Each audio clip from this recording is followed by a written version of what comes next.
सो यहाँ पे हमें फाइंड करना है electric field due to uniformly charge infinitely large plane thin sheet जिसकी सरफेस चार्ज डेंसिटी कितनी है, सिग्मा है, और इसके लिए हमें गॉस थ्योरम यूज़ करना है।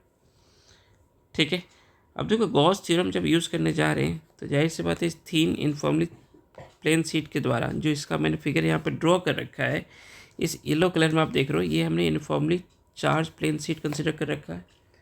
ठीक है, जिसके ऊपर चार्ज कितना आपका पॉजिटिव है और इसकी सरफेस चार्ज डेंसिटी कितना आपका सिग्मा है। ठीक है, तो अब इसके द्वारा एक्स डिस्टेंस पे कितना इलेक्ट्रिक फील्ड होगा इस थिन शीट से एक्स डिस्टेंस पे बोथ साइड एक्स डिस्टेंस पे कितना इलेक्ट्रिक फील्ड होगा, ये हमें फाइंड करना है।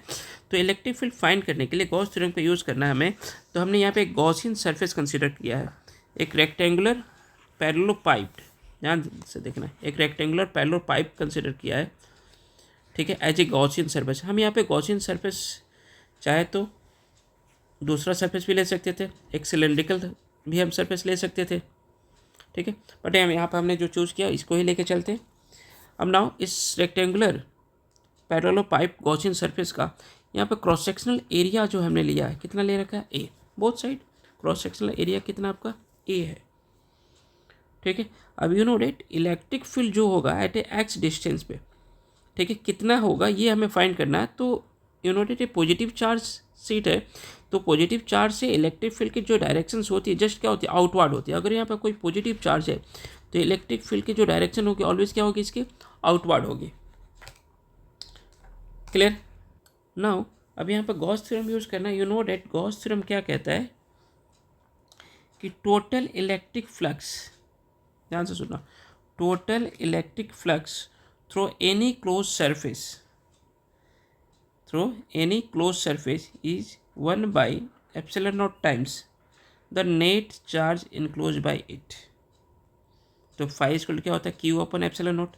साथ साथ एक और फॉर्मूला होता था ए dot D S, electric field और एरिया वेक्टर के डॉट प्रोडक्ट होता था। तो चलो हम इसका यूज़ करेंगे, इस फॉर्मूले इसका हम क्या करेंगे, यूज़ करेंगे। ठीक है, तो टोटल इलेक्ट्रिक फ्लक्स इस गॉसियन सरफेस से कितना पास कर रहा है। तो यूनोटिक जो हमने यहाँ पे गॉसियन सरफेस ले रखा है रेक्टेंगुलर पैरेलल पाइप, तो रेक्टेंगुलर पैरेलल पाइप है, एक तरह के क्यूबॉइडल स्ट्रक्चर है, इसके टोटल 6 फेस होंगे। कौन सा, एक फेस 1 दिस वन, इधर का फेस 2, एक अपर फेस, ध्यान से देखना, एक ये अपर फेस होगा पूरा 3, दिस लोअर फेस 4, ठीक है, एक फ्रंट फेस 5, एक back face this one 6, total 6 face होगा। बट इसमें से ओनली 2 ही फेस जो होगा इलेक्ट्रिक फ्लक्स के लिए कंट्रीब्यूट करेगा। रीजन क्या है, क्योंकि इलेक्ट्रिक फ्लक्स के लिए हमने क्या बोला था कि इलेक्ट्रिक फ्लक्स जो है यहाँ पर देखो ई डॉट डी एस है, ई डॉट डी एस है, डैट मीन्स इसका अगर मैं ओपन करता हूँ तो क्या निकल के आएगा, E d s cos theta. वे थीटा क्या होता है, that's angle between electric field and area vector.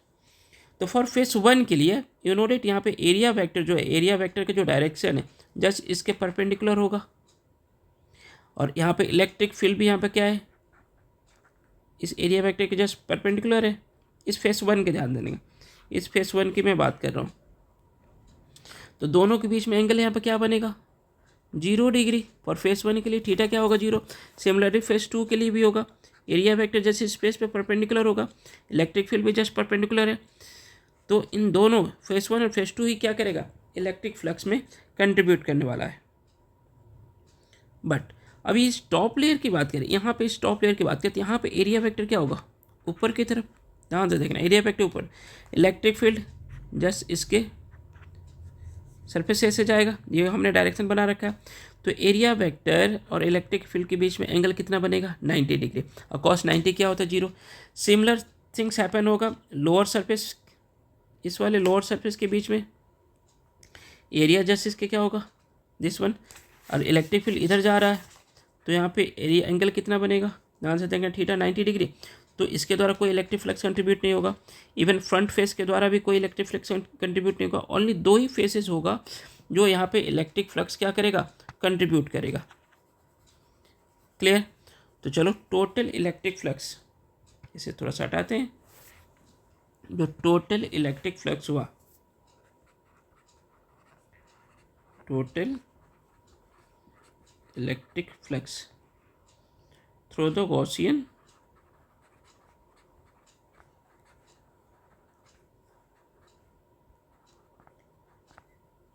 surface is phi is equal to क्या होगा आपका electric flux through surface 1 plus electric flux through the surface 2, जो हमने मार्क कर रखा था 1 and 2। अब यू नो डेट यहाँ पे इलेक्ट्रिक फ्लक्स फार्मूला यहाँ पे, अगर इसको पूरे को इंटीग्रेट ही करते हैं, area but small area element यहाँ पे कंसीडर कर रखा है इस फार्मूले में, ठीक है। पूरा करेंगे तो totally cross sectional area A आएगा आपका, तो क्या होगा आपका ए कॉस थीटा नहीं ले रहे हैं क्योंकि कॉस 0 क्या हो गया 1 हो जाता है।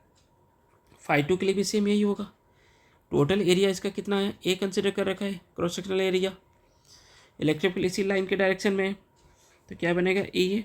तो टोटल इलेक्ट्रिक फ्लक्स क्या निकल के आ गया 2 ई ए। नाउ अगर मैं यहाँ टोटल चार्ज फाइंड करूँ, total charge enclosed by Gaussian surface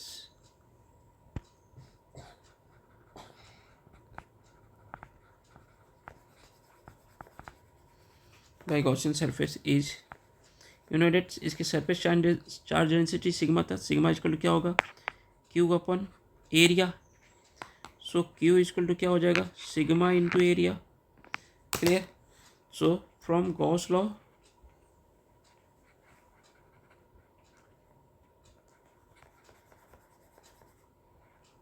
क्या कहता है फाई इक्वल टू क्या होता है आपका Q upon epsilon not. Already हम फाई यहाँ पर फाइंड कर चुके, तो उसकी वैल्यू पुट कर दो 2 into E A equal to Q upon epsilon naught. Q की वैल्यू ऑलरेडी हम पुट कर चुके थे, फाइंड कर चुके थे, तो यहाँ पर क्यू का वैल्यू भी पुट करो। क्यू इक्वल टू क्या आया था sigma into A. So electric field equal to क्या हो जाएगा सिग्मा ए, यहाँ से 2 और ए नीचे आएगा 2 ए एप्सिलॉन नॉट ऑलरेडी था, तो ए से ए क्या हो गया आपका क्रॉस, क्या मिला आपको sigma equal to E equal to sigma upon 2 epsilon not.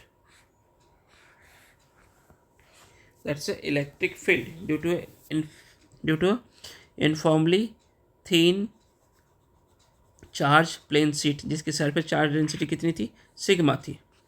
क्या निकल के आ रहा है electric field sigma upon 2 epsilon not.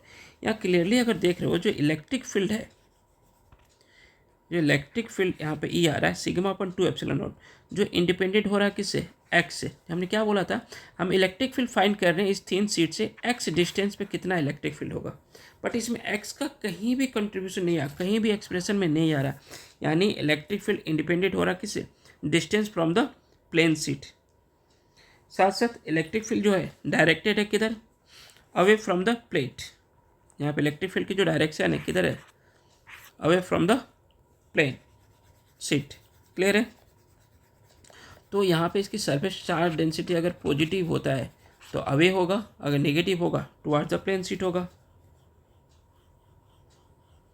Clear है। सो मिलेंगे फिर नेक्स्ट डेरिवेशंस में, तब तक के लिए बाय। आप इसे अच्छे से उतार लेना।